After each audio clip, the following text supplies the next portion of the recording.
All All right, all right, right, all all right, all right. right. We We are are starting starting. on time. I am Friday Jones, and my name, people call me that affectionately in the reparations space, and my name is Kansa Jones Muhammad, and I am the president of the National Assembly of American Slavery Descendants. Bienvenue, welcome, aloha. On behalf of NAASD, we want to recognize Madam Chair and Vice Chair of the Permanent Forum on People of African Descent, members, dignitaries, heads of state, members of NAASD's board, and our attendees. We are grateful that you have chosen to spend your time with us, to be present here at our little discussion on African Americans in the pursuit of recognition of humanity, self, and distinct peoplehood. For those of you that were here with us early, the opening musical selections that you heard were from Black Classics 3 from the Afro-American Chamber Music Society, and features African American composers from the late 1800s and the early 1900s, defying racial stereotypes, and of course, the incomparable Miles Davis. Before we dive in, I wanted to tell you a little bit about me.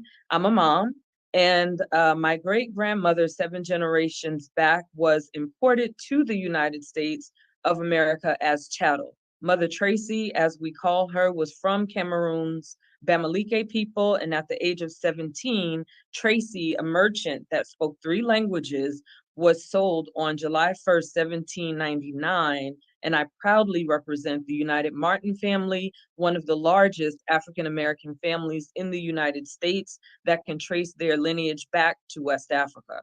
I am a reparations advocate and an educator, and serve as the vice chair of the Los Angeles Reparations Advisory Commission, appointed by former Mayor Eric Garcetti. I'm also a founding steering member of the Coalition for a Just and Equitable California, California's leading grassroots advocates, organizers, and mobilizers for reparations and reparative justice, and an anchor organization for the California AB 3121 Task Force. I'm also the author of a book, a self-published help memoir, The Real Friday Jones. And without any further delay, I'd like to introduce you to NAASD's Vice President, Mark Stevenson. Hello, hello, hello. Thank you, Friday, for the intro. My name is Mark Stevenson, and as she said, I am the Vice President of NAASD. A little bit about myself. I'm a 20-year veteran of the United States Navy, an entrepreneur, community activist. Professionally, I have worked as a data analyst, human resource director, and currently I work for JP Morgan Chase, where I serve as the Global Technology Diversity Program Manager. Civically, I'm a member of Kappa Alpha Psi Fraternity Incorporated, the Columbus, Ohio's chapter of the NAACP, and most recently, I was appointed to the Black Caucus of Central Ohio's reparations team. Our goal for tonight's presentation, African Americans, the pursuit of recognition of humanity, self and distinct peoplehood, will continue to build on the recommendations from the first session of the Permanent Forum of People of African Descent. In report A/HRC/54/68, the chair of the International Independent Expert Mechanism to Advance Racial Justice and Equality in Law Enforcement, Ms. Yvonne Magoro, stated that the collection, publication, and the analysis of data disaggregated by race and ethnic origin were essential for reversing the invisibility of people of African descent and highlighting the systemic racism of which they were victims, including its manifestation in law enforcement and criminal justice.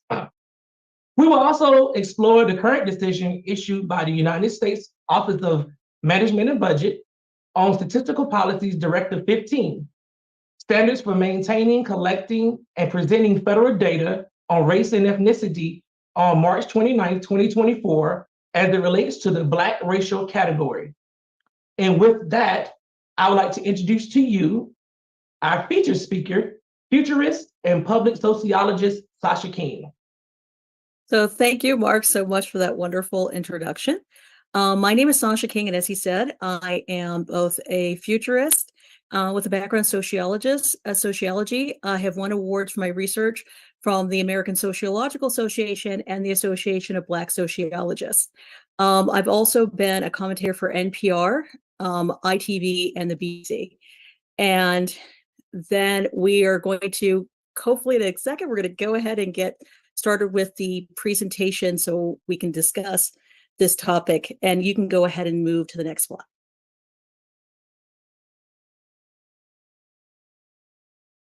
Next slide. You're good. Yeah, next slide. Thank you.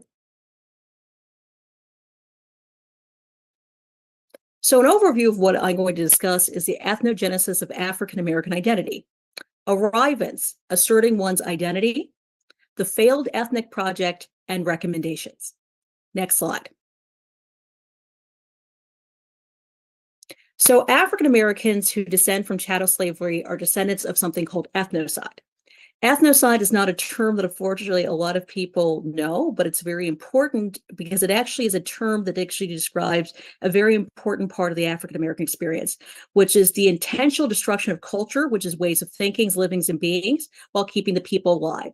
Jolene and Casterius actually started that research on ethnocide in relation to indigenous people, but now increasingly that we have scholars actually doing research on ethnocide as it relates to African Americans. As a matter of fact, the American Bar Association and the American Psychological Association both agree that African Americans and the experience of stripping our identities from Africa to form the identities we currently have now is considered a process of ethnocide. One of the things that I really love in terms of research is the work of Orlando Patterson.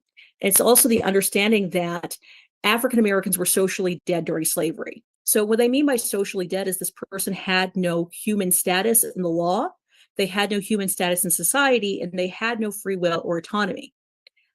Also, the fact that these cultural habits were stripped of the populations, they could not do things like drumming or other things that were cultural practices that were normative and useful to my enslaved African ancestors, created a natal alienation, meaning, while I may be of African descent, my ability to actually kind of tap into those things is really stifled by the fact that those things, those practices from the many different tribes I would have been descended from, have been taken from me.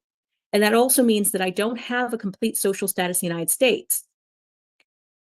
So one of the processes in which that happened is they had to surrender their African tribal ethnic identities, language, religion, and cultural artifacts during the slave trade to survive chattel slavery. As a matter of fact, this is something that's even coming up in modern culture. I mean, many of you are probably familiar with the new record from Beyonce called, Cowboy Carter. Well, one of the people that she collaborated with on that project is Rhiannon Giddens, who's actually working on reclaiming one of the cultural artifacts that African Americans brought to America during slavery, which is the banjo, and reclaiming it for the group. So it's taking something that was taken from us by means of people taking over and appropriating country music from African Americans and attempting to claim it back.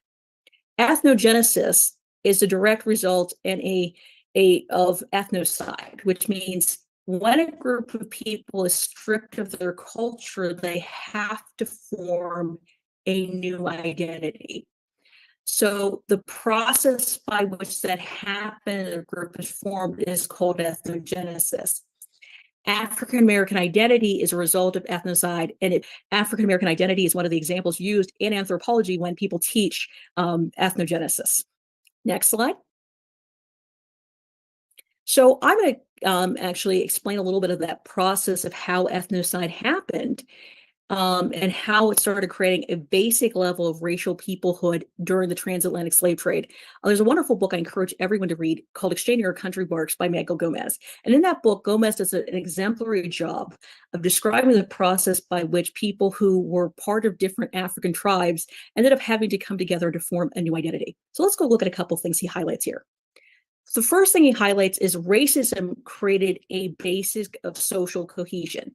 So one of the things I found interesting is he writes that the treatment of a single people by their captors and the need for effective strategies of resistance encouraged peoples. There were two different tribes in this case that he was talking in the book, the Congolese and the Angolans, they had to see themselves as a new group of people and forge new ties of community. So in previous eras, they wouldn't have necessarily seen each other as part of the same cohort or people that were part of the same group. But because of the fact that they were surrounded by people that did not accept their actual ethnic identities and looked at them as one group and a subhuman group at that, the Congolese people and the Angolans had to forge a new identity. There's also the destruction of cultural continuity. The continuing tribal customs became difficult and less important to maintain because they're attempting to instill that cultural identity to withstand enslavement and people being sold and moved in different places. And indeed, one of the things that does make the transatlantic slave trade a little bit different in the United States, of which I'm speaking, is that there was a custom of not keeping slaves from different tribes together in the same group as there was in other areas. So that meant that there was less cultural continuity. Another point that actually illustrates why there was possible less Africanism cultural continuity for African Americans that was mentioned in the book is the fact 1/3 of the children the people who were brought as to be enslaved in America were children. So how much of your cultural retention are you going to maintain or remember if you were brought to America as a child?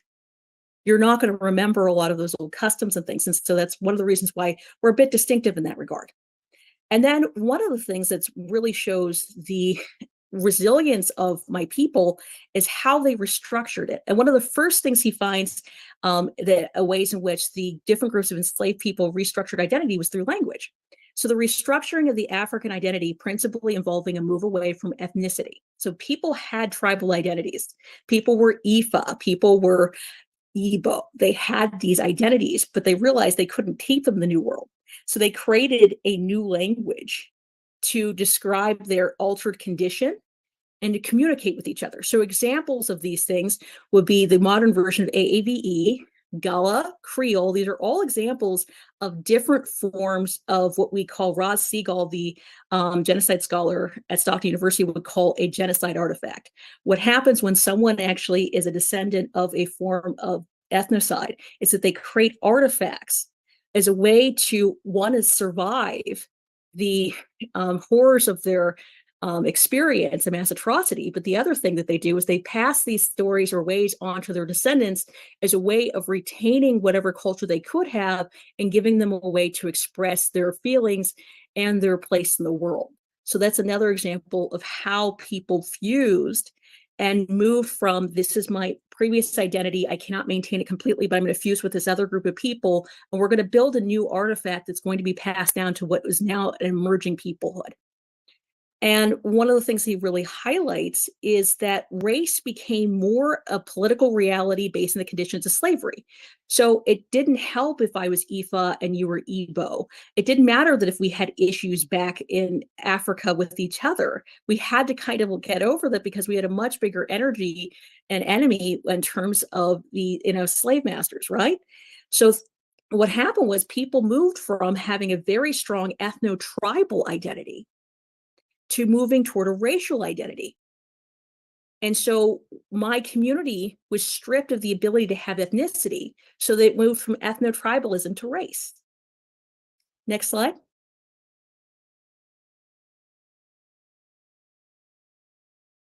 So I'm just going to give you just to give you a better understanding of some things I'm going to talk about is the crazy history that my peoplehood has of all the terms that we've used in a quest for humanity that has never been fully realized. So in the 1700s, we used the term African as a descriptor because that made sense. A lot of the people in the 1700s and even 1800s would have been people who were directly from Africa. A lot of people are not aware of the fact that really, roughly in the United States around 1807, 1808, the legal, I'd like to add, international slave trade ended. So people in the 1700s were often, these were people who were directly from Africa. I've traced a bunch of my ancestors. My earliest ancestor came to America in 1704. So I have long roots in America, and I know a lot about my ancestors, thank heavens, because of what I was able to find through historians. So African was used as the initial description. An example that's still of an artifact that remains to this day of that period of history is the AME Church, African Methodist Episcopal. That's why it was named the way it was, because that was the era in which the church was named. Second example, please go back to that slide. Thank you. Stay there. I'll let you know when we need to go to the next one. The second one is label is freedmen. So this was popular after the Civil War due to the creation of the Freedmen's Bureau and formerly enslaved people being excited about the fact they had a newly freed status. So they wanted to go by a moniker that really encapsulates their new status. The next one is colored. So this is preferred by scholars in NAACP. So here's the reason why I mentioned that. One of the interesting things about this, besides the fact that term was used, and it's not really, it's kind of has very different connotations to this day, as we found with the issue with South African Tyler. One of the things is that there has been a shift in different points of Black American history about whether scholars defined what the term was used to describe the voc or the average person in Black America / African America. And in other times, it's actually the people who are doing that. And I want you to keep that concept because that's going to explain some of what we're going to talk about later. And the fourth label, 1920s, you had Negro. And then a fifth label, the one I remember growing up with the most as a little girl, was Black. So this came from SNCC and the Black Power movement. And then somewhere around my early to mid childhood, someone replaced this with the label African American. So this was an attempt to claim a term that was from the 18th century that was actually first published in my home state of Pennsylvania that used the word African Americans to describe people like me who are descendants of American chattel slavery in the U.S. It was used for a couple reasons in the United States to try to bridge the gap or relationship between Africans and people of African descent in America like me, but it's also created for various different purposes to move us toward an ethnic identity, and we'll talk a little bit more about that in a few minutes. Next slide. So why is all this important, and why do we have this issue? Why did my group have to go through all these different naming categories and still not be seen as a distinctive ethnic group or peoplehood? Well, it really goes back to the issue that's something that is dealt with in both Caribbean studies and Indigenous studies, which is the issue of arrivants. So this is a term many of you may not be familiar with, that I'm trying to popularize so people have a better sense of language to describe their experience. So Brathwaite wrote a very wonderful book called The Arrivants to Describe the Struggle Between a Deterritorialized Identity and Emancipation. So what he really means in plain English is we as people who are descendants of the chattel slavery in the Americas, not just the United States, but the Americas plural, have a struggle between the fact that we are descendants of people from Africa, but we don't really have a territorial relationship. Please go back to the thank you stand on the slide. Relationship with that term, or with relationship with the lands in which we originally resided. And so post-emancipation, we are suddenly in a very different place that we were shipped to, and we have to make sense of these things in terms of identity. Indigenous scholars looks at Beard looks at the idea of arrivant identity of people like me is these are people forced in the Americas through the violence of European and Anglo-European colonialism and imperialism. So Indigenous scholars do not consider African Americans colonizers because we were not here to colonize the United States. We were brought here by force. And it was a force of the fact that we were brought to America was a form of imperialism. And so therefore, we are not seen as colonizers, nor are we to be blamed for our condition. There's also a sensitivity with this concept within the Indigenous scholarship for the fact that people like me have a loss of indigeneity. Once upon a time, I took a DNA, my dad took a DNA test, and I do know one of the tribes I'm descended from. But I can't necessarily go to the Isan tribe and say, oh, that's my identity, that's who I am. No, I've become a completely different person. I've lost that Indigenous culture, I've lost that Indigenous relationship. And that's one of the things that really categorizes what being an arrivant is. It's a loss of indigeneity that people who have been mixed so many times without their consent in many ways, because of the transatlantic slave trade, they can't say, I'm strictly from one place, one area, one tribe. That's gone. There's also the issue of rerouting. So the cosmopolitan identity, which a scholar refers to, is the idea of an identity that doesn't around borders or nation state. But then that creates issues with the issue of birthright identity, which is something that my ancestors fought for. We fought for the right for birthright citizenship because we were born in America. And this is the land that I live in. And this is where my identity truly is forged. So there's that fight between those two ideas and issues with the rootedness of arrivant identity. There's also the issue of what we call the negative birthright.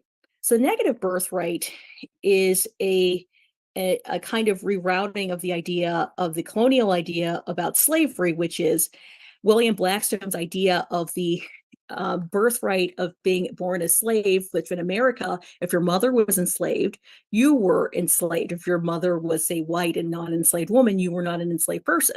So that's a negative birthright. That birthright puts you in an enslaved position.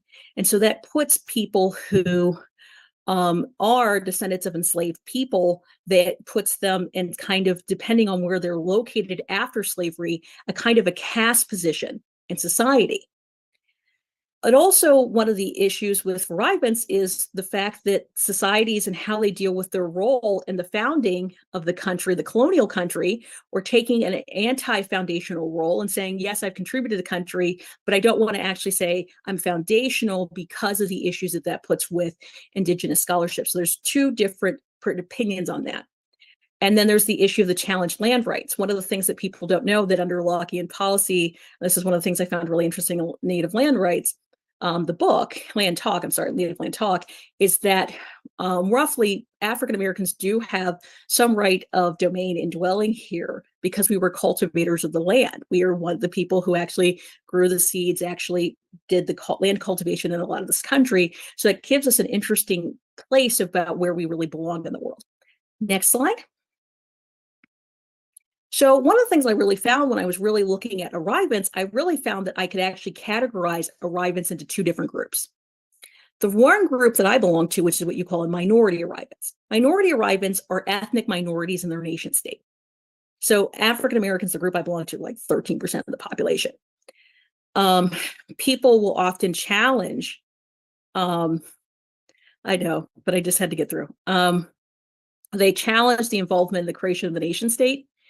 They have negative status for settlers and indigenous. So the indigenous community has an indigenous status because they were the first people here. But also one of the things that happens is through the law before the 13th Amendment was passed and 14th Amendment, there was the idea that the white people of this country had a new native status because of what the work they did in cultivation in the United States.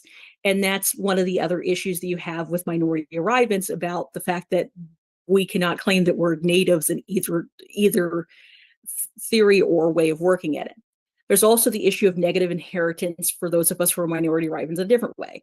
As I mentioned earlier, and it's really well explained in the book Caste, that Isabel Wilkerson, is that there's a negative inheritance of the fact that because you're a descendant of enslaved people, this controls how you see you. One of the things I found really interesting when I was looking in Mary Waters' research, when she talked about how the attitudes toward Black immigrants versus Black Americans, is that there was a negative inheritance by how the white people she interviewed viewed Black Americans, because there was the attitude that we were descendants of slavery and there was a tension there. But the people who were Black, who were not descendants of that experience, did not get the negative inheritance because they were descendants of slavery in the United States. There's the assumption that Africa is a native place. So although I am descended from Africa, it is not necessarily, I'm not a native to that region anymore. I found it really interesting when I was reading about Phyllis Wheatley, and the missionaries wanted her to go to Africa to go do work with them. And she said, well, I really can't go there because I'm a foreigner. I don't speak the language. And yes, I do look somewhat like some of the inhabitants of where you're going to be working in Africa. But at the end of the day, I am not a native to that region, nor am I a member of those tribes. That's really not a native place for me anymore. And that's one of the things that, because of the history of what happened to arrivants, especially minority arrivants, we don't like to deal with it. There's also the issue of cultural appropriation and tangible cultural heritage. So we've created a situation for minority arrivants that, because they don't have their own nation state, they struggle to actually protect their cultural heritage. And then there's also census discrimination. One of the things I found interesting was, whoa, is everything okay? Yeah. That scared me for a second there. I'm sorry. I found really interesting was that Black Americans experienced the discrimination between race and ethnicity and not having the singular identity acknowledged in the census. But we weren't the only minority arrivants with that problem. that one of the things I found is that Afro-Mexicans were not recognized in the census until recently. And so what's the difference between minority arrivants and majority arrivants? The majority reside in the nation state itself. Because of the majority of the nation state, they're acknowledging the creation of the state that happened after liberation for that group. This is a big part of Caribbean identity. Charlotte Jackson really gets into a lot of it with her research of Creole indigeneity. There's assuming of a new native status, and that's exactly what I'm talking about. So like white Americans in America, because we're the majority in the group, even though we're not indigenous to maybe these Caribbean islands or Guyana, as Sharon Jackson did in her research, you can take on almost an indigeneity identity because you're the majority group there. There's a lack of negative inheritance also because you're the majority persons of the group. They have a sovereignty that's in place because, once again, they have control over the nation state, and they have cultural protections for their intangible cultural heritage, and they control the sense of recognition and control. Next slide. So how does these little issues with different types of arrivants come into play when it comes to ethnicity and American acceptance? Treitler wrote a wonderful book called The Ethnic Project that I'm encouraging all of you to beg, borrow, and steal, because it's going to explain a lot of the reason why African Americans struggle so much to have their ethnic identity and peoplehood respected. So she terms that ethnic projects are granting of ethnic identity in America to preserve racial hierarchies. So America's offered various different oppressed groups the opportunity to be involved in racialized ethnicities. Example of this was Jewish Americans. For instance, my great-grandmother is Jewish. I am a practicing Jew. And so the Jewish part of me was moved from being very much castigated in Eastern Europe to coming to America, to being accepted as an ethnic group in America and even conditional whiteness. That is not the case for the other part of me at all.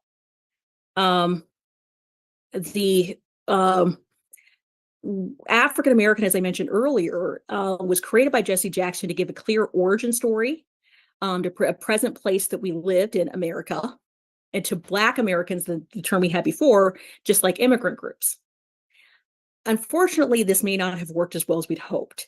The attempt to root identity, ethnicity, and culture instead of race science, because that was the issue that we had dealt with before. We had different versions, and so many, as I illustrated in the previous slide, so many different names to try to get respect for our unique identity, and it was trying to bridge Black Americans and Africans for African Americans. But the reason why it's a failed ethnic project is that African Americans are the group that is subjugated to create ethnicity in America. The issue is, because we're arrivants and not immigrants, we're not allowed a full ethnicity. And another factor in this, as Ruth Dunbar Ortiz gets into the book, We Are Not a Nation of Immigrants, is the concept of actually holding on to, or the nation of immigrants itself, which Black Americans are not immigrants, right? We're arrivants. It means that we aren't full Americans. We're not fully part of the group, are we? And what most people don't know about the history of the term nation of immigrants is that was coined by Arthur Schlesinger, historian Arthur Schlesinger, and JFK, because JFK wanted to be the first immigrant to be elected as president of the United States.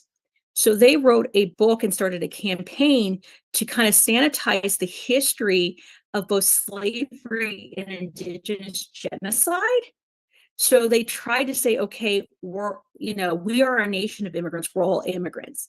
And it did two really disastrous things. One, it actually tried to sanitize indigenous genocide. And then that's part of the reason why you have so many people who actually harass indigenous people in the United States. Who are like, well, you're immigrants too, because you guys originally came from Asia. You crossed the Bering Strait. That's the root of this.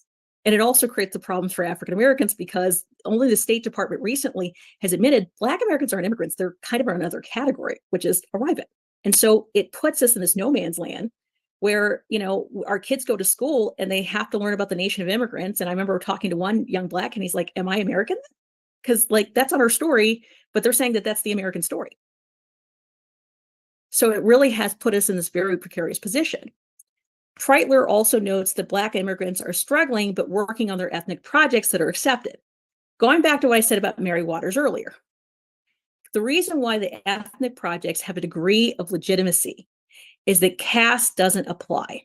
Treitler, who is Caribbean American herself, has a whole chapter where she talks about this herself. But Hahamovich, who is a wonderful researcher, she found that one of the things that when she does research on the immigration of Caribbean laborers to both the North and Southern United States, is that they were brought in as a separate caste and group from African Americans because they wanted to create a kind of a little bit of bifurcation to divide and conquer between groups, and that there was given a slightly higher status.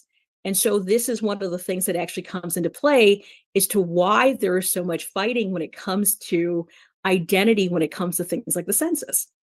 And once again, there's also a move, and this is something that worries sociologist Taji Hamilton, is that there's a push to try to change the definition of African American and remove it being distinctively about people like me who are descendants of American chattel slavery, because once again, as Dunbar Ortiz points out, they're attempting to sanitize the story of slavery, just like they were doing with Indigenous history and slavery before with the Nation of Immigrants, by using another group of people to kind of cover up the not so nice history of the United States and saying, see, they're all the same, we're fair. Next slide. So modern peoplehood. This is something that's really beautiful about my culture that I love dearly, and unfortunately so many people don't understand about us. John Lai, sociologist, wrote about the fact that Black Americans represent a model peoplehood. That's because we endured hypodescendant, the 1/8 drop roll, and that racism created a peoplehood or a grouping of members of shared history, social status, and awareness based on the fact that there was a shared identity. And so one of the things that's happening in my community is we've gone from looking at that from Blackness from just a global standpoint, which is still important, to looking at it as an ethnic point within my community. Next slide. So we're working toward moving toward peoplehood so that the next census does race plus ethnicity, developing protections for accurate historical narratives, and extending cultural protections. Next slide. So one thing that we did when I actually spoke to the OMB in support of actually making African American our moniker and a distinctive label is I actually looked at the remarks from Ari Sazon of the UN Working Group about the fact that the support the advocation in the United States to amend the census and data collection for a category. Now they use DAEUS, descendants of enslaved Africans enslaved in the United States, but I think a lot of people don't want to have a name moniker that really reminds them of slavery. So we're pushing for what we've done in California, which is AB 3121 and recognition. That's final slide. Next slide. And then also to also deal with another social problem in my community, which is a recommendation, which is intangible cultural heritage. I support the UNESCO Goodwill Ambassador Herbie Hancock for the acceptance of the 2003 Convention for Safeguarding of Intangible Cultural Heritage.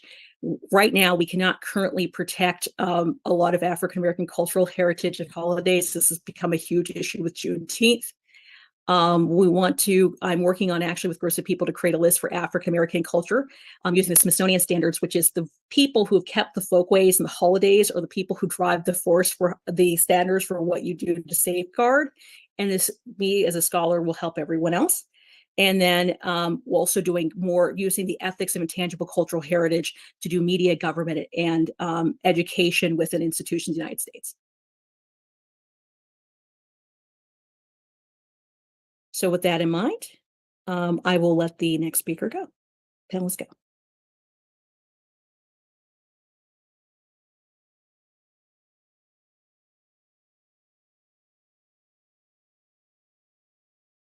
All right, that was the powerhouse known as Sasha King. If we could show her some love in the chat. I believe we have activated the chat just to give her some thanks for all of that amazing information. We did try to drop the books that were mentioned into the chat also so that everyone attending could have that, and we will make the full deck available to you all once we wrap this up. So let's just thank Sasha King so much for that wealth of knowledge and information.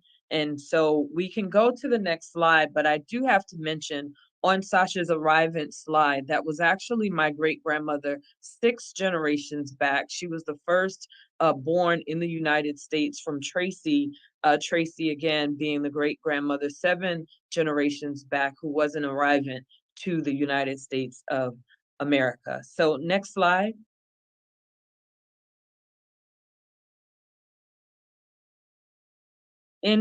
NAASD is a reparations organization, and this is a photo from our group that went to Green Acres, which is a part of Houston, in celebration of the Juneteenth event that they have down there. And reparations is going to require Ujima, our collective work and responsibility to work with each other to achieve this in the United States. Next slide. For those of you who may be unfamiliar with the United Nations 5 pillars of reparations, it requires, generally speaking, 5 things. So cessation, assurances of non-repetition. For our organization, that means creating a government body, the American Freedmen Bureau, and bringing it back so that that's the body that can ultimately police the United States, police legislation coming out of both Congress and Senate to ensure that once reparations is achieved, that the human rights violations will not repeat against African Americans. It includes compensation, which can come in the form of money, gold, oil rights, things that we know are tradable commodities on the current stock exchange. Restitution and repatriation, that could include land in the United States, the idea of freedmen towns as opposed to reservations. There are people who do want some sort of joint citizenship in different countries in Africa. But for us, it means, you know, going back to the acres and acres that were taken from the South by having land granted to the descendants of persons enslaved in the United States. And obviously satisfaction, apologies, memorials, reburial of remains. We have a lot of our ancestors after the Civil War, they fled to American forts and they died of dysentery. And a lot of those forts today have been reclaimed by the earth, meaning that the forest has grown over them. They have not been preserved in a way that the sites are sacred. So it's important that that happens. There are also a lot of our sites that are on a private property that is not necessarily being maintained. And that is a really big thing that our organization supports. Rehabilitation means non-cash programs. It could be being tax exempt. It could mean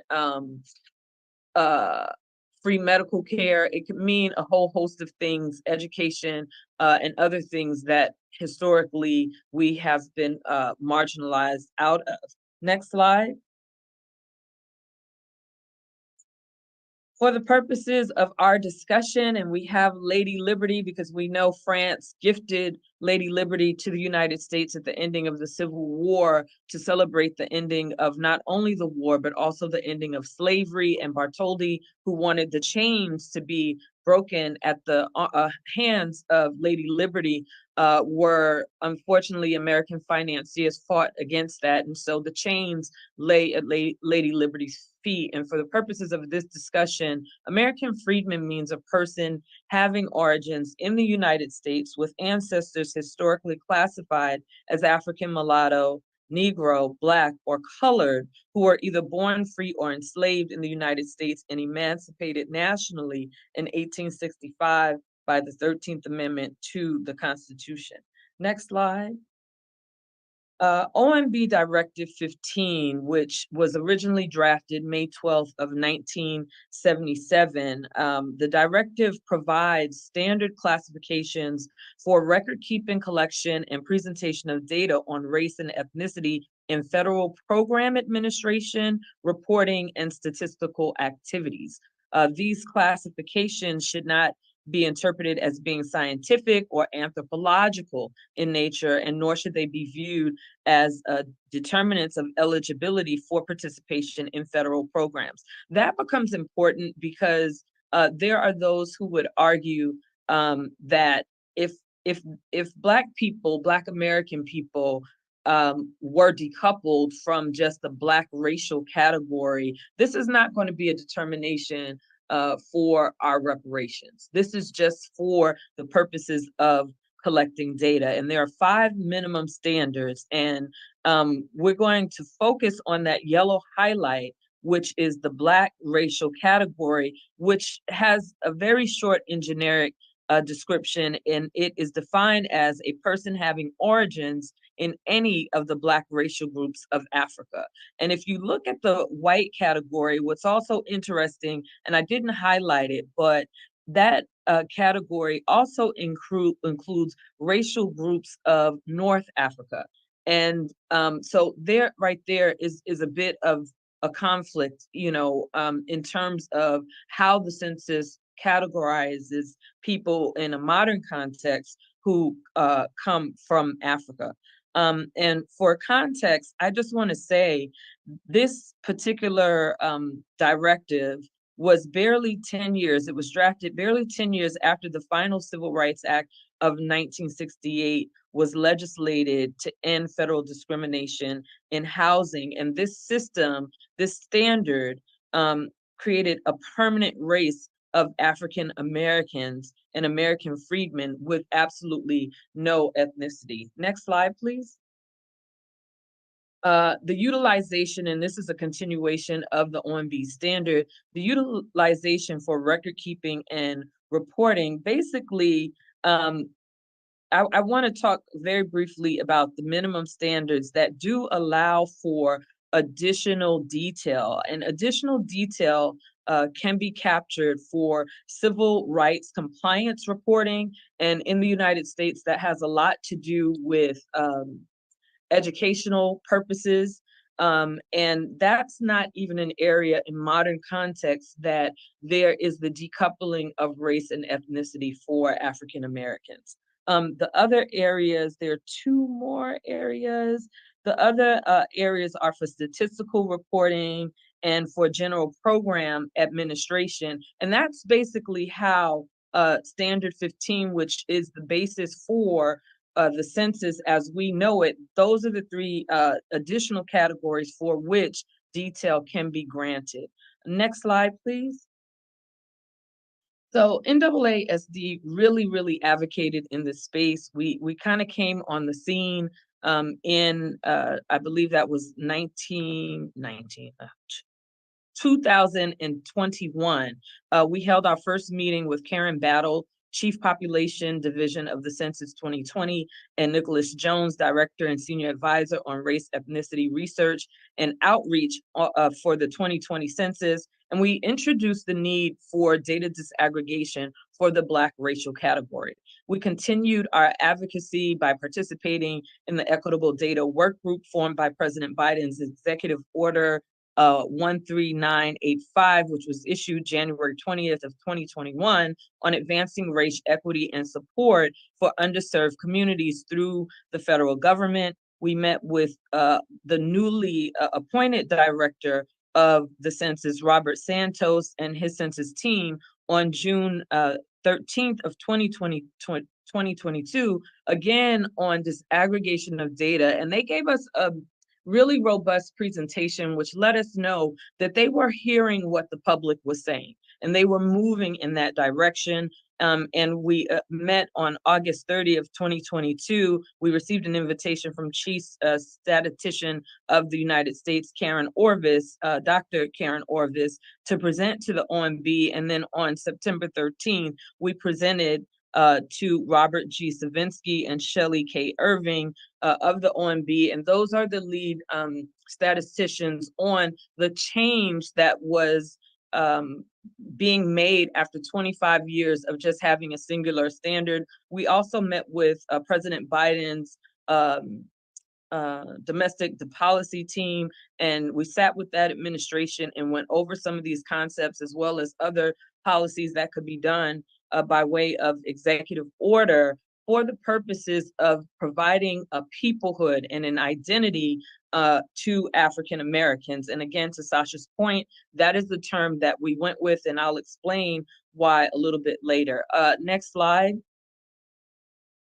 In our presentations, this is one of several mock-ups that we did. On the top, we have an original mock-up of the census from 2010, and for 2020, I'm sorry, from 2020, and from the mock-up, we actually modified it. So in the existing census from 2020, there is a Hispanic origin, which it's basically, are you Hispanic or not Hispanic? You know, are you Mexican, Puerto Rican, Cuban? So they gave disaggregation of the Hispanic origin people, of the Latino people, of the Spanish people. We propose that for Black or African Americans, they would simply ask, are you a person who descended from persons enslaved in the United States from 1776, which is the formation of the United States after the Revolutionary War, through 1865, which is the ending of the Civil War?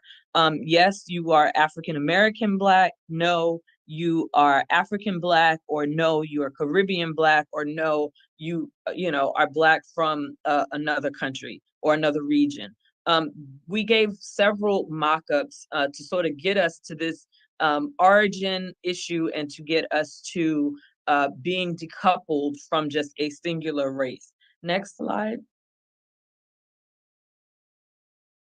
Okay, and so the OMB, we also sort of roughly, and this is the explanation, we roughly had 3 points that we really wanted to drive home with the recommendations that we made as an organization. NAASD, we didn't support the position that collecting race and ethnicity using a single combined question, a non-origin question, we did not agree with that. We wanted to identify the descendants of persons enslaved in the United States with exclusivity. We do believe that American freedmen is a protected status, and we do believe that in terms of an ethnic category, we need a category that is our own. And it needs to eventually become a protected class. And so we recommended the term African American to be used exclusively for the descendants of persons enslaved in the United States. And we presented precedent being set with Bill AB 3121 in California and Bill SB 189, Section 14. And I'll get into the language of SB 189, which is a disaggregation bill that the state of California approved for employee data collection, which would be reported to the federal government. And our third goal as reparationists, which was our most important goal, was to preserve American freedmen's political status. There are civil rights laws that were actually issued in 1868 that give American freedmen political status. And as an organization, we did not want American freedmen to be tied to race or ethnicity, at least at this time, because we wanted to preserve that political status and not muddle the waters as we pursue the fight for reparations. Next slide, please. So SB 189, the California law, is the first law in quite a while that actually disaggregates the African American community, or the Black community, which is currently flattened by the Office of Budget Management. And the categories in SB 189 were African Americans who are descendants of persons who were enslaved in the United States, and they actually define it. And we asked the OMB to define it, and they, in their final decision, they basically said, no, we're not doing that. But for the purposes of this discussion, SB 189, African American is intended to mean an individual who self-identifies as Black or African American, or American freedman who has at least one ancestor that's enslaved in the United States. And then it says African Blacks, meaning individuals who self-identify as Black, which again would be the racial category, and who either immigrated directly from Africa to the United States or who are descendants of such persons who have no ancestors that were enslaved in the United States. American freedmen means a person who gained their freedom from slavery in the United States or their descendants. Caribbean Blacks, again, who self-identify as Black as a racial category, who left Africa or the Caribbean country before immigrating to the United States, who are descendants of such persons, and then Black folks from, everywhere else kind of thing, Canada, UK, and so on and so forth. This is the first time American freedmen has actually been introduced into legislation in over 100 years in the United States. So it was important that we use that citation when we present it to the OMB. And next slide, please. This is a news article from Jesse Jackson from 1988. And in that news article, there are, prominent people of the time, including Arthur Ashe there, and the discussion around being called African American. It's basically a failed ethnic project, and that is the book that was put in the chat earlier. And this is from chapter 6. That term comes from chapter 6 of Treitler's book, African Americans and the Failed Ethnic Project, from her book, The Ethnic Project. We've been here before. In 1988, Jesse Jackson said to be called African American has cultural integrity, and it puts us in our proper historical context. Every ethnic group in the United States or in this country has a reference to some land base, some historical cultural base. African Americans have hit that level of cultural maturity. And I think what we are seeing today is that we have that cultural maturity, and we are also, in addition to that cultural maturity for having an ethnic designation, we do realize that we are also American freedmen, and that is a very specific culture, and that culture deserves protections like other people have in this country, and we ultimately do not. Next slide, please.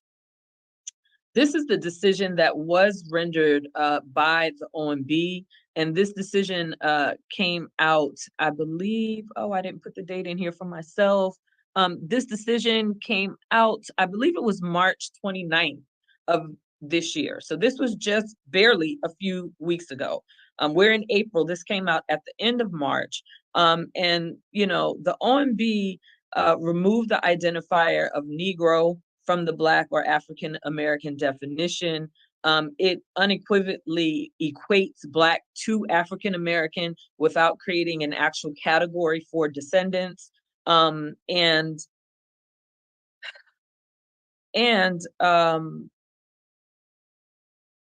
are some notes that aren't here. Okay, so it categorically equated those two things, which we are in opposition to. Black people, like all other people in the United States, deserve both a race and an ethnic category. And in our discussions with the chief statisticians of the census, what we found out is that Negro is one of the oldest Black identifiers.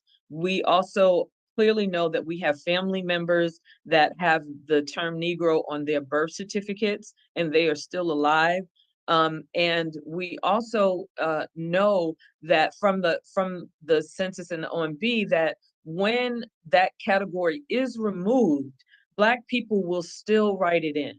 So whether we like the term or not, historically, in terms of data collection, it has a significance that does need to be recognized. And like HR 40, the descendants of persons enslaved in the United States, despite Callie House and Isaiah Dickerson's efforts, do not have reparations, nor do we have an ethnic identifier in the United States. The OMB also discussed that there was a public outcry from descendants of persons enslaved for a category, but there was not a uniform term or identifier that was able to be sort of a definitive thing. And there were also I believe it was Mark Morial of the Urban League, and there was another civil rights organization or civics organization that did not want the disaggregation because they felt that somehow it would harm how immigrant Black populations identified, but they have their ethnicity. And the census has a mechanism for them to write in their ethnicity, whereas American Black people are relegated to just being American Black people. Next slide, please. This legislation, there's legislation that is really moving to push this peoplehood and this need for cultural identity to retain as much of our culture as we can. Again, referencing AB 3121, California Reparations Task Force, referencing SB 189, California's disaggregation bill. New York, and I again must recognize the Coalition for a Just and Equitable California, of which I'm a founding member, who to this very week is pushing actual reparations legislation through their state legislature. And in New York, there is AO 7828, the New York State American Freedmen Task Force Reparations and Remedies, and New York 1163 Senate Bill 1163A, New York State Community Commission on Reparations and Remedies. That is the bill that Hochul signed, and I have to shout out U.S. Freedmen Project for their efforts on the Freedmen Bill. There are differences between California and New York's bill S1163A. Senator Saunders and New York Assemblywoman Szilagyi did not consult with Dr. Shirley Weber. And on the Freedmen bill, New York Assemblywoman Nikki Lucas consulted with Dr. Shirley Weber from California, who drafted the California state reparations legislation. Saunders did meet with Senator Saunders, New York Saunders did meet with the grassroots organizations. He met with U.S. Freedmen Project and literally dropped his bill, which ultimately was signed by the governor of New York the next day. And Hochul's bill only covers slavery in New York, while California's bill looked wider. And the bill has no budget compared to the American Freedmen Bill. And an unfortunate thing with our community, Szilagyi, who is the New York Assemblywoman who had the companion bill to Senator Saunders' bill, she did not meet with her constituents. After 2 years of trying to meet, New York wound up with 2 reparations bills in hand because of a single person in power who refused to meet with grassroots organizers. And that is not uncommon or for us as a people. When Callie House and Isaiah Dickerson were alive, there were 400,000 formerly enslaved persons petitioning the United States Congress for a pension, as many of them were aging, and they were denied by the United States government. And so there is consistency there and continuity there that is reflective of our oppressive culture that still somehow makes us a cohesive culture.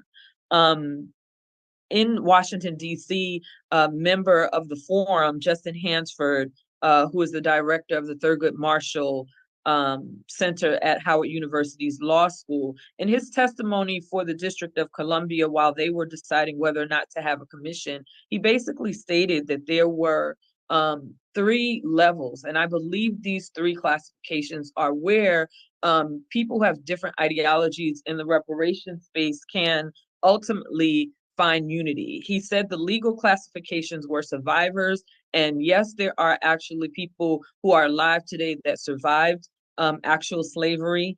2, the descendants of those survivors, and 3, Black people who experienced harms, who have the strict scrutiny clause of the Supreme Court that they have to meet. And he said that can be met by creating a Folsom report.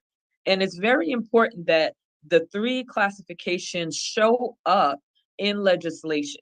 If the 3 classifications show up in legislation, then organizations like ours, which are descendant-led, freedmen-led, we can pursue our peoplehood while other organizations can go for, the harms and the Folsom report, and we can be in harmony instead of what looks like being in conflict in the current reparations movement. Next slide.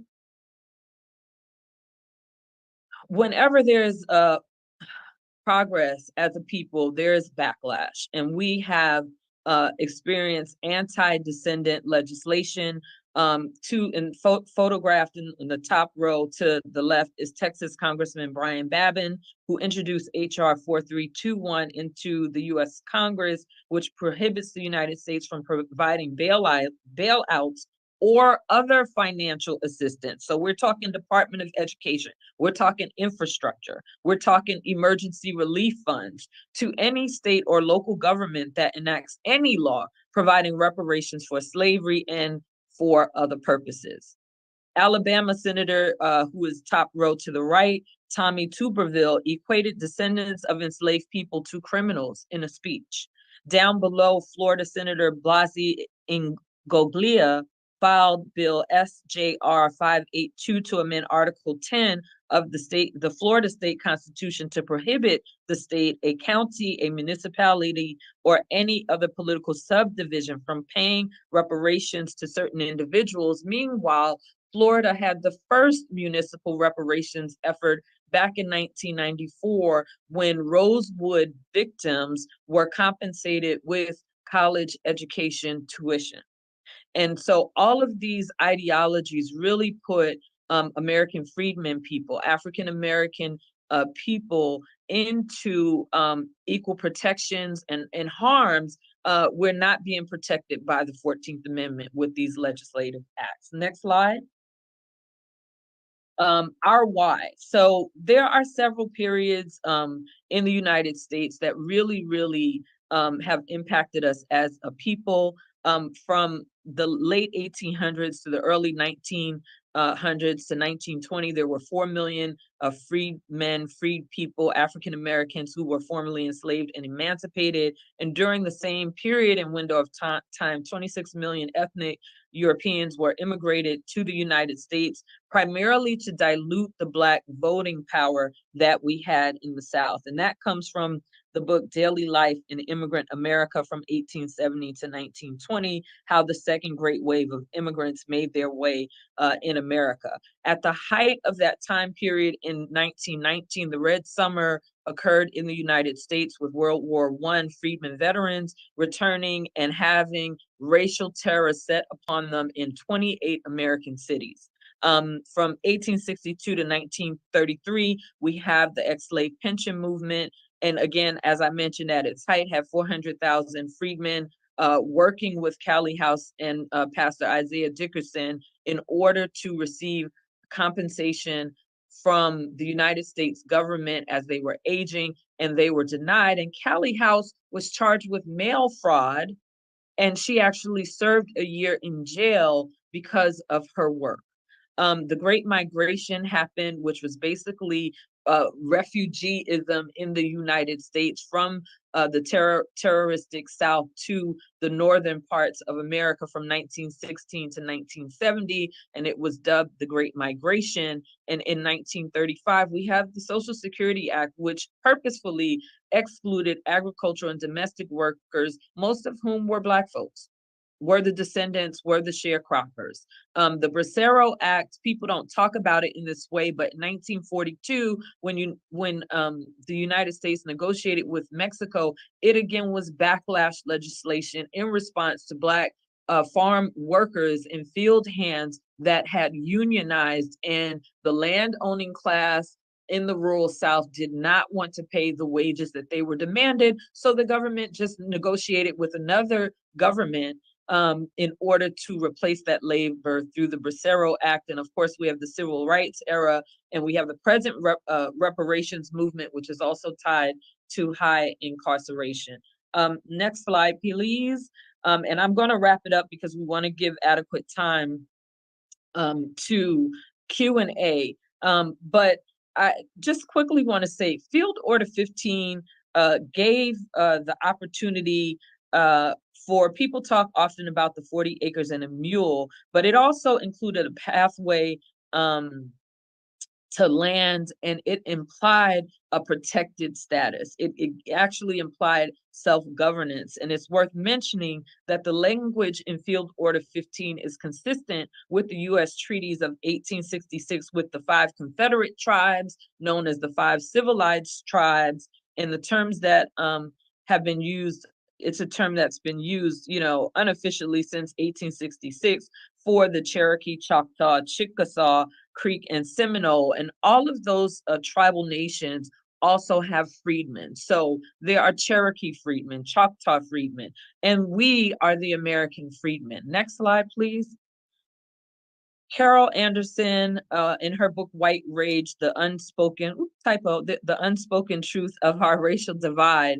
And the quote reads, "The trigger for white rage inevitably is Black advancement. It is not the mere presence of Black people that is the problem. Rather, it is the Blackness with ambition and drive, with purpose, with aspirations, and with demands for full and equal citizenship. It is Blackness that refuses to accept subjugation, to give up.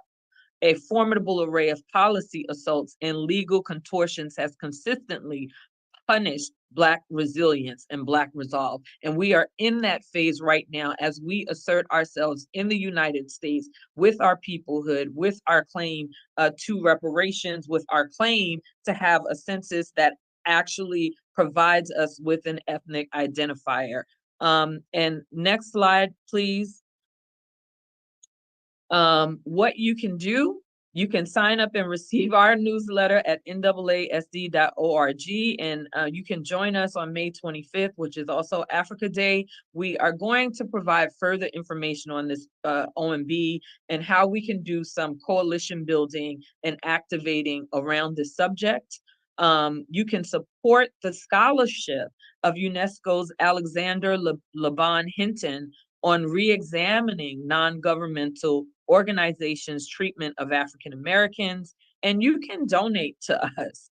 NAASD is a 501c3, and as people of African descent and who are also descendants of persons enslaved in the United States, we are facing this legislative backlash, and we will need financial support. We need to engage legal scholars like the brains of a Thurgood Marshall or a Justin Hansford to help us navigate this peoplehood pursuit while we pursue reparations. And we also need volunteers to continue to do our work. And so with that, next slide.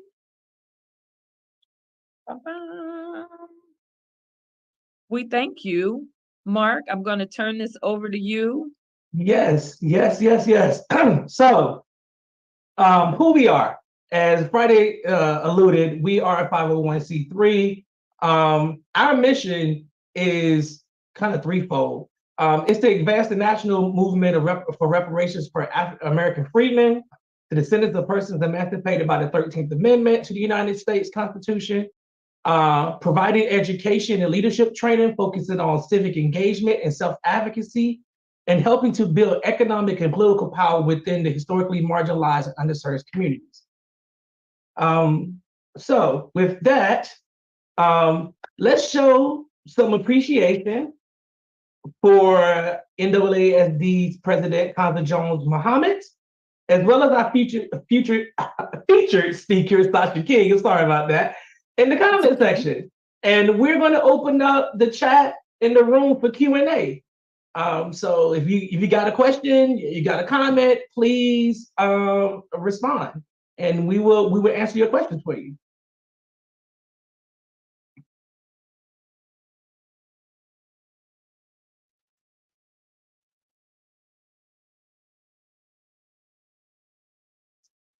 Okay, so we have, let's see here. I'm getting word that our chat is also disabled. We need to work on that. Yeah, if you all will use the Q&A, if you look at the bottom, there is one that says Q&A. If you open up yes, that one, I see it. You can use the Q&A to actually put in your comment or ask the question. Should I read the first question?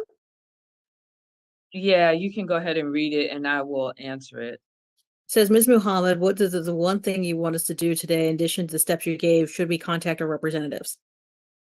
So I'm going to say yes on the representative, and I will actually drop in an OMB link because Mr.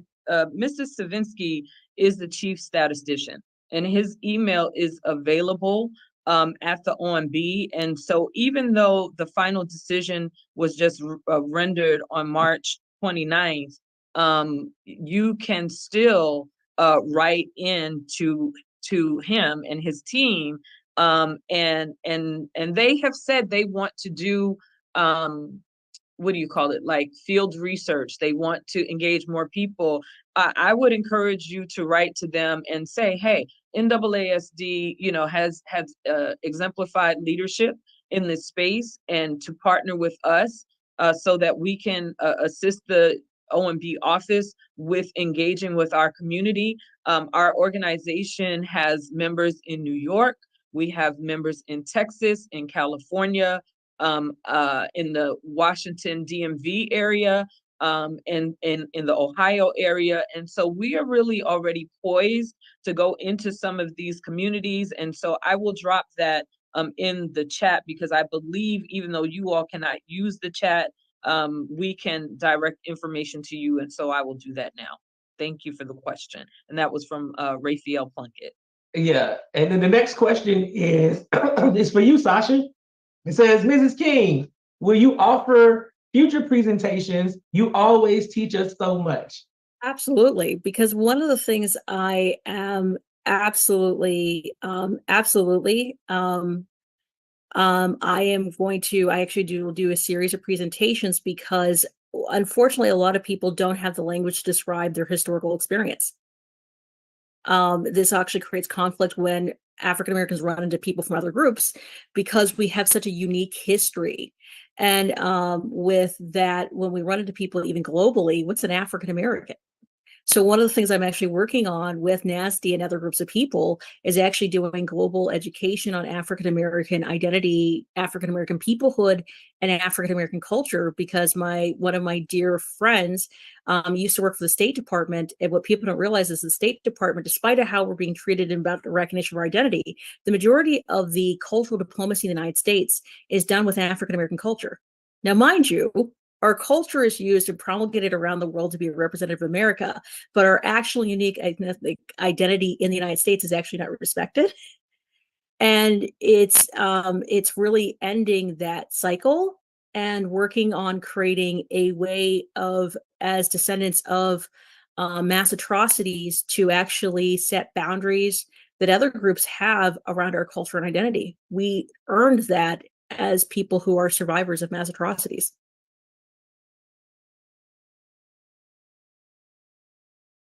All right, the next question is for you, Sasha, again. It says, how can we contact Sasha King? Okay, so I'm going to type to everyone. I'm going to type in my email address. And please feel free. Now, I am a busy person. Give me 48 hours. But if you ask me for information, I will be more than happy to give it to you, because as the other people on the panel will tell you, I am a wealth of information.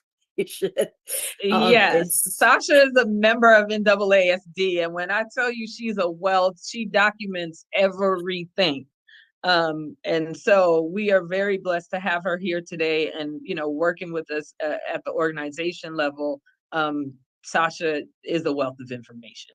It's understanding what I want every person to understand. This is, especially if you're a descendant of the transatlantic slave trade, your identity and your culture is valid and worthy of protection, and you have the right to establish who you are as a people after this, what we experienced.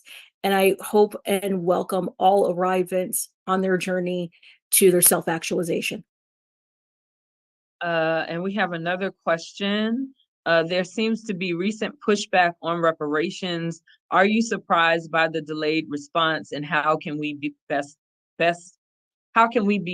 prepared? I'll answer that one. No, I am not shocked by the pushback on reparations. This has been a thing since Cali House, and we talk about cream of the more. We talk about John Conyers introducing HR 42 Congress in 1989. We talk about Sheila Jackson Lee reintroducing that bill again in 2019 and 2021. So I'm not shocked. I think the delayed response is it's kind of like Tulsa. It's kind of like the Tulsa massacre.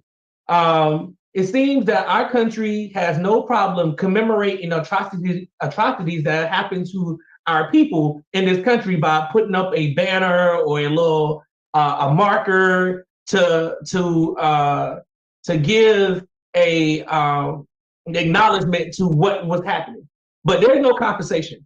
And in the Tulsa situation in particular, I don't think that the Oklahoma government realized that there were still descendants of Tulsa that were still alive. And when they found out that these people weren't alive, the mayor of Tulsa himself came out and said, we ain't doing anything but reparations. And so the pushback I see is that you get the narrative where no one alive was a slave. True, no one alive right now was a slave.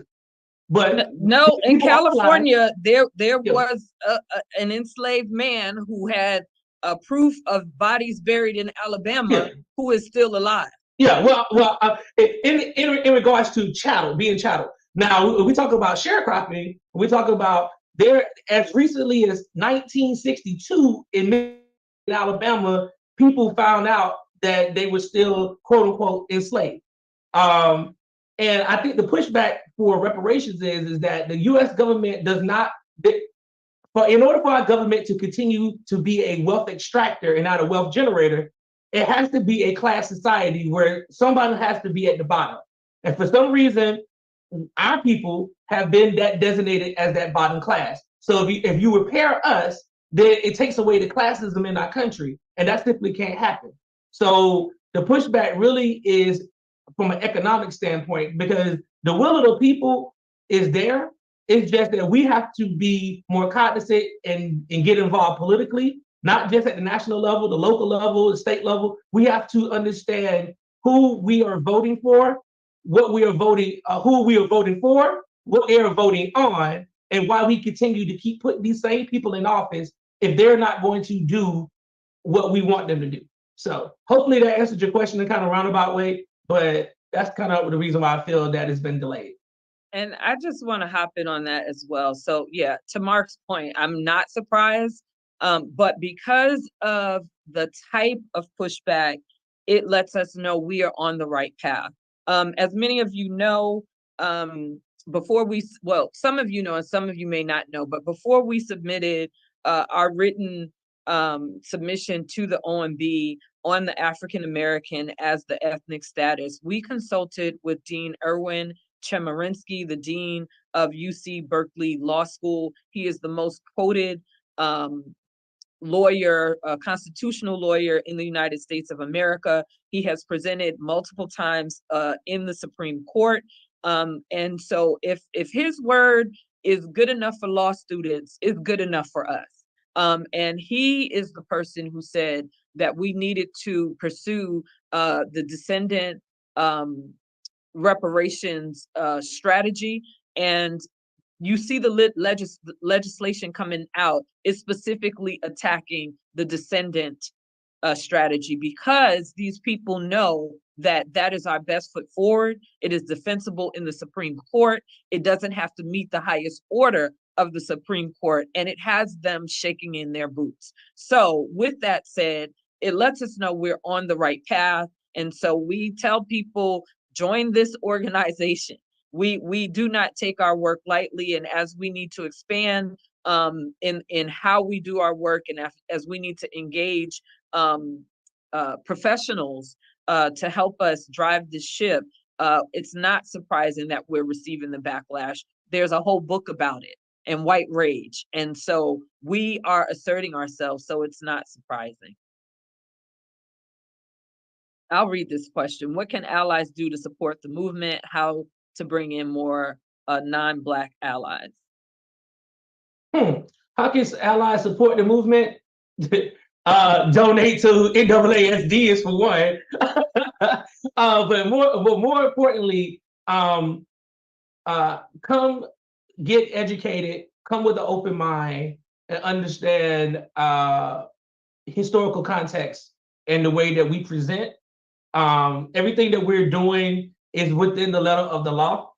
And if you want to see the United States more so in like a utopian society where, if good education, great infrastructure, great environmental, we don't have environmental racism going on, we don't have health disparities. You have to understand that there are things that have been put in place that create these issues. And if you want to be an ally, that means that you have to acknowledge that these harms actually happen. And number two, you have to understand that because of these harms happening, there has to be a remedy for it. We cannot simply continue to kick the can down the road, act like these things didn't exist, and try to come up with a colorless society because we don't live in one. So to non-Black people who want to get involved in the movement, those are the things that you can do. You can donate, educate, and advocate alongside of us. And we support allies as long as you align with what we align with, and understand that we are not going to be co-opted in any way, shape, or form. So I also want to add, go ahead, Sasha, go ahead. One other thing is, if you have a background in social science, I've left my email account, please get a hold of me, because there are some tactics and things that we need to be looking at as a group of social scientists, because we as a group have advocated for the disaggregation of Black categories since the 90s. We have wanted this to happen. So actually coming together as a group to help with that would be very helpful.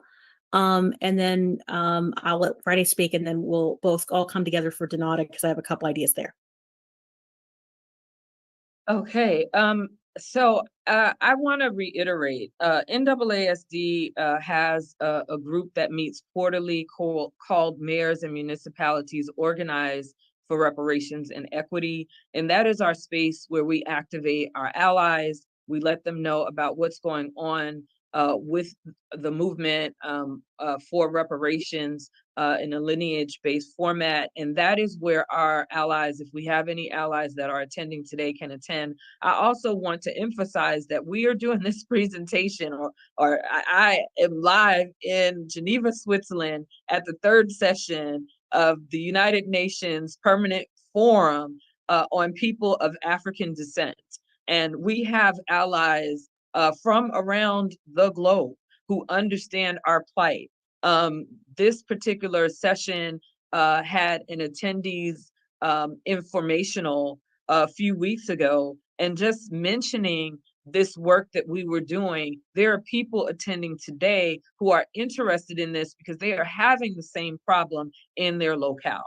From the testimonies that I heard from Brazil, from Venezuela, what is happening to us is not unique. In Costa Rica, and people want to learn how we're doing this reparations thing. And so we have not only non-Black allies, but we have an international consortium of Black allies of people of African descent who will help champion the work that we are doing.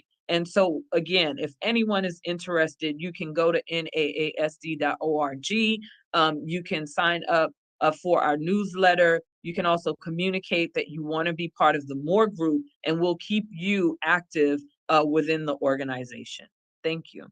So the next question, Friday, I'm going to let you take this one. It says, what steps are you taking to have an effective alliance to garner community support with existing community organizations such as NAACP, the Urban League, ADOS, NARC, and COBRA, and other grassroots organizations? We actually have a plan of action to reach out to some of those organizations. Some of those organizations are here today, and inroads have been made. I am a person who's had the same phone number for 25 years. And so people that have had my phone number at any point in time are very, very easy easily able to get in touch with me. But as an organization, we are reaching out directly to these organizations because however you want to look at it, whether it's the disaggregation data, whether it is the reparations piece for descendants, what is abundantly clear is that during the Japanese internment, it is actively documented that they disagreed about things. In 1988 with Jesse Jackson, there were 75 organizations that came together, but it's documented that they disagreed. But what they were able to do was come together when it was important. This OMB function and having our ethnicity decoupled from our race is important. It's important to the reparations fight. It is important that we, again, we have municipal, I found out last night there are 100 municipalities. There are 100 municipalities in the United States with some sort of reparations commission. It is important that people who can articulate the lineage conversation, people who can articulate the legal side of it are placed on these commissions. And so we are actively and will actively be reaching out through the remainder of this year. Thank you so much for the question. And to kind of piggyback, those organizations can reach out to us as well. I'm a member of the NAACP. I've had conversations with my local chapter here in regards to reparations. That's how I ended up on the Black Caucus for reparations, because so they want to reach out to us, and we can come to some consensus on some things. Then we are willing to work with any group in this country that is willing to work on the repairing of our tribe, pinpoint blank, ideologies aside. So, and then there's a question: what can we expect from the recent Bradford legislation in California, and should we be excited? I will take that as a member of the Coalition for a Just and Equitable California. So this week was an exciting week for CJEC and for two bills that were introduced by Bradford that passed, AB 2089 and SB 1331. I believe SB 1331 is the disaggregation data, and Governor Newsom, he actually liked that disaggregation bill. That disaggregation bill was actually submitted in Mike Gibson's bill. Mike Gibson's bill failed, and Governor Newsom liked it so much, he added it to his trailer bill. And a trailer bill in California is whatever the government wants to do, the governor wants to do, and he's got all kind of, it's a hodgepodge of things he wants to do. And so SB 1331 passed its first initial phase through legislation, and I believe it was moved on to committee. It was successful in committee, and it's being moved on, as was AB 2089. And so California is leading the way. And in our country, the saying is, as California goes, so does the nation. And so we are moving forward. The commission finalized its report in June of last year. The legislation showed up in the January calendar of 2024, and it is being championed just like AB 3121 was being championed. And so, yes, that is the good news coming out of California, and that was just this week, and I believe it was yesterday. Yeah. Interesting. We got another Sasha King. There seems to be another Sasha King. That's really nice to know that there's another Sasha King in the world. Awesome. I embrace you as my peer. So, is there any other questions? I don't see any other open questions. Any other questions? No, and in the sake of time, I want to thank our producer, Uncle Mike, as he's known, who is Mike Jones, my actual uncle. He has been behind the scenes, and Uncle Mike, if you could share those final slides with us, we really, really thank you so much for being here with us. We thank Sasha King. Again, she's a member of NAASD, and when it comes to UN, diplomacy, genocide, ethnocide, she is well-versed. And she's a powerhouse. And Sasha, we thank you so much for being here with us today. We could not have pulled this all together in the way that we did without you. And so the image that you're seeing, everyone, is Jackson, Mississippi. It's a wall that we came upon last year when we were there, part of a power movement initiative at Tougaloo College in Mississippi for the United States. Has always been the heart of the civil rights movement. And it is where the beloved Medgar Evers was brutally taken away from his family and from his work that changed the very trajectory of this nation, of the United States. And we have incorporated this message into our work. And as we move forward, change the world from where you're standing is what the wall says. And we like to say, advocate from where you are. Next slide. So if you want to get engaged with us, we have a little video. You see the little thing. We're on social and we're everywhere. So TikTok, Facebook, X, formerly known as Twitter, Instagram, YouTube. It's so easy. At NAAA, so NAASD.org. If you follow that, you will get all the updates. If you go to www.naasd.org,